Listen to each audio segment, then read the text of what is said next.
coronavirus relief bill remains elusive. As of Friday, the extra $600 from the federal government provided to individuals on unemployment expired, leaving millions of families in the direst of circumstances as the economic toll from the pandemic rages on.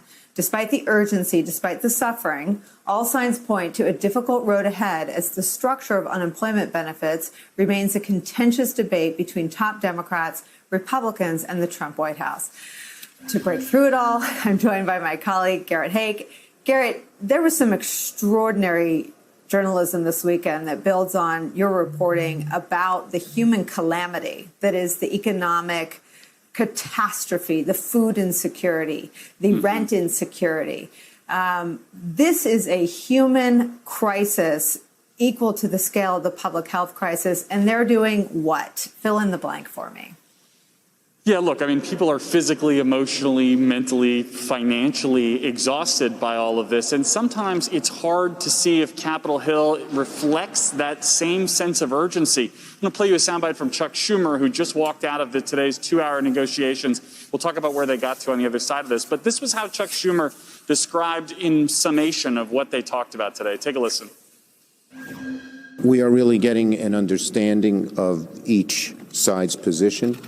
And we're making some progress on certain issues, moving closer together. There are a lot of issues that are still outstanding, but I think there is a desire. When I hear getting a sense of each other's position on issues in August, that does not suggest to me a reflection in our elected leadership and the White House team that is here, that they are moving with the same sense of urgency that people feel. Now, let me give you some of the good news, some of the top lines, if there is any out of these conversations for today. Speaker Pelosi and Leader Schumer said they spent a significant amount of time today talking about a plan for school reopening, how to fund that properly, and essentially going through line by line the Republicans' proposal and where the money is in that and where they need to see more. They also said staff would be meeting overnight. For Congress watchers, that's sort of good news because you need staff to actually write the text of a bill, to turn ideas or areas of agreement into something that could theoretically be voted on. So if we're reaching that stage, that is a potentially good sign. But on the other side of that coin, here's another bad sign. Another reporter asked Leader Schumer as he was walking away if there was any progress on those unemployment benefits. He said Republicans are sticking to their position. Nicole, it's not clear to me what the Republican position is on the unemployment benefits. Last week, there are half a dozen different things that were put on the floor or offered in the Senate by Republican senators. I do this for a living, and I don't know what their unified position is on those unemployment benefits. So I think we're still quite a ways away from a deal at this point.